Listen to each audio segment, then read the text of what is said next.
Guardians of the Rift.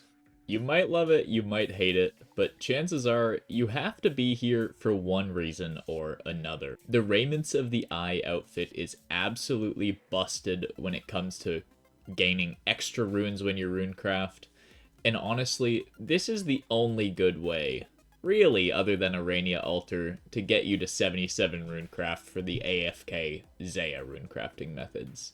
Overall, there's a lot of reasons to be here, and I'm here to help you out to make sure you're getting the maximum amount of points you can and doing the chill, good rotation that I have grown to love here at the Guardians of the Rift. Now, at the start of the game, you'll see the previous game I got was a 10-point game, and I scroll up as well, and all of the games before that were also 10-point games for Elemental. And that is with one simple thing: combo runes.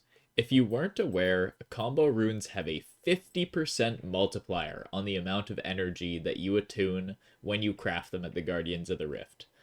This means if you're doing Elemental, there is absolutely zero reason, zero at all, that you should not be making combo runes. If you're not making these, you're actively trolling yourself for no reason. It's a couple of extra clicks, you gotta have a binding necklace, and magic imbue. I get it. We're gonna get over these things. We'll overcome them together. It's not that bad, and it's worth it, I promise.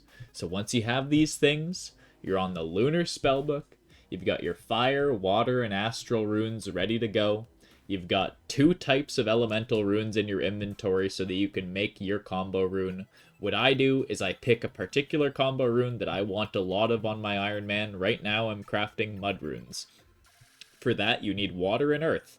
So if the earth altar is open, we use the water runes on it. If the water altar is open, we use the earth runes on it. Simple as that, and we can end up crafting a ton of mud runes in the process. You can pick whatever combo rune you want. That just happens to be the one I'm making right now. So, in the individual games of Guardians of the Rift, I play on the Mass World. This is probably what most of you are doing. This is where we'll be doing this method. You can cap out at 10 points for either Elemental or Catalytic, or do a mix of either, but you can cap out at 10 points for each individual one. With this method, 90% of games you should be getting 10 Elemental points, and some of those games you'll also get Catalytic points. The game I'm showing you now is a bit of a high roll game where it just didn't end as quickly, so we got an extra craft at the end, which we don't always get, so we get a whole extra 2 points for Catalytic. It's a 12-point game in the Mass World. But that being said, let me explain the method. So we're over here at the Large Guardian Remains, which take 56 agility to get down into. And we're going to sit here and AFK mine these up until not when the first portal spawns, but about 15 or 20 seconds prior. So you'll see I mine this up until I have about 230 or 240 fragments, and then I go over to start chipping away at the table. The reason for this is we don't actually get to craft all of our fragments if we sit there and mine all the way up until the first portal, so we can accelerate the process a little bit and just start chipping off a few of our fragments while we wait for the first portal to spawn, and then we got unlucky here, but if it happens to spawn in the middle or on the left side of the room, we're also much closer to it. After you've hit this portal, you're pretty much in the rotation to do the rest of the game as you normally would have. Basically, what's going to happen here is after you get out of the altar every time, you're going to be able to use the portal for one craft, go over and chip away runes for your second full inventory, and then after that, depending on how much time there is until the next portal, you're either going to do a half inventory, or you're just going to start chiseling off a few to just pre-fill your bag at the actual portal where you're chipping off the essence itself. So here we're going to craft our inventory, and one other little thing to make your games a little bit smoother, a little bit less running all over the place for no reason, is we're not going to immediately deposit our crafted runes into the Great Guardian in the middle. You'll see I just go straight over to the table, I start crafting. What we're going to do is every time we go into a new altar, we're going to use our runes on the way, because we have to run to the center of the room anyway. That's where the altars are. it will sometimes be the altar is closer to you than the Great Guardian, but typically you will always save time is if you will always save time if you wait to deposit your fragments until you're on your way to the next altar. There's just an entire back and forth that you're saving. It's a little weird to get used to, and at the end of the game, obviously, you need to hustle to get your last ones in, but I promise you, this will make your game smoother and feel less choppy. So, we get out of the altar here after doing our first craft, and you'll see we have 85 seconds on the next altar. They tend to spawn at about 105, 110, but it is a range of seconds, so you don't always get it exactly when you want to get it. So I'm looking at the time here, and it seems like I could just do one inventory, so I just fill out my inventory, don't touch the rune pouch at all, deposit these, and then go back into the altar. As you can see, on the way into an altar, every time we cast our magic imbue, this is what allows us to craft the combo runes, and then our binding necklace is equipped, which guarantees that we get all of the possible runes we can when we do the craft. After coming out of that altar, the portal still hadn't spawned yet. Like I said, it's a range. So we just quickly clicked the table, started chiseling off a few fragments so that we're not just idle AFKing while we wait for the portal to spawn there. It is weird sometimes. Sometimes you're expecting it to be spawned and it doesn't. Sometimes you think you have a few more seconds than you do and it spawns and you have to hustle. But that is just the way it goes. And the mass worlds, they are a little bit inconsistent. Not every game is going to feel exactly the same, but they will be very, very similar. As you can see, I looked at the timer on the altar there. I could tell I was just not going to make it into the fire altar before it rotated, so I just waited for a second for it to change, go into the next one. And then same thing as we did with the first portal, we come out and we will get to chisel a full inventory because we have more than enough time for the next portal. So we just chill, craft our runes.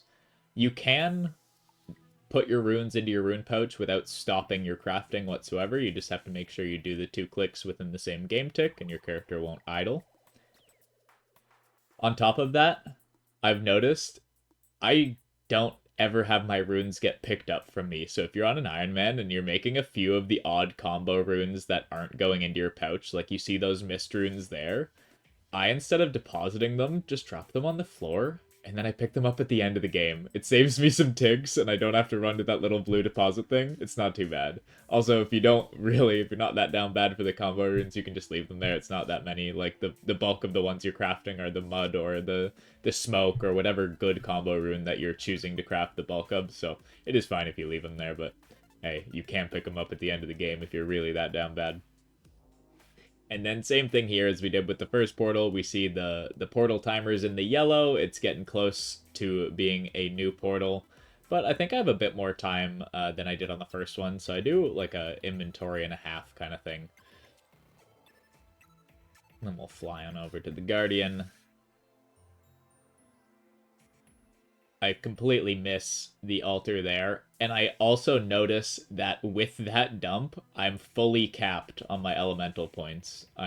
Not fully capped, it caps at 1,000 to guarantee the 10 points, but I rolled up to 999 elemental points, so I had to quickly switch up, go into the Catalytic altar, which was the body runes there, and then we had the portal open for our last craft. Like I said, this was a very high roll game. You shouldn't get like a full inventory. Usually this last portal will be a combination of you chiseling off at the table and then finishing your inventory in the portal. That time I got to chisel off like an inventory and a half before I got into the portal, and the game wasn't ended yet. So again, this was a crazy high roll game, but doing this route, you should almost always, every single game, be able to get above 950 elemental points. So you should have either capped out or 50% or higher. Usually on the games that I don't roll the full 1,000, it's like 960 something, 970 something. So you roll the 10 points anyway. I had 15 games in a row today where I rolled 10 points. So it is very consistent. I'm showing a high roll game here just because it's kind of juicy. It's a 12-point game, as you can see. We got 194 catalytic and 1,000 elemental. Like, I put 2 in the elemental at the end to guarantee it. But there you go. that is how I do Guardians of the Rift. When you're doing Catalytic, you can do the same route with the portals, but you just get to chill. You don't need to worry about magic imbue or bringing extra runes or anything with you.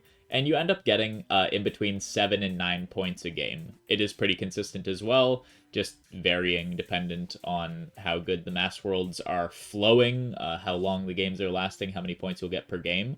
And then one other little thing when you're doing Catalytic, you can also do this with Aether runes. So if you're making cosmic runes, you can bring in souls and the Aether catalysts, and you do get the point multiplier for Catalytic as well when you're making those. So if you happen to have those and feel like bringing them in, you can totally do this with Catalytic as well, and you do get more points on average per game.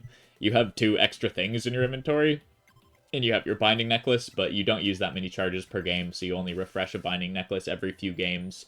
It's pretty chill, so I don't mind doing this as well, and it is an option and a thing that you can do now that Aether Catalysts are in the game.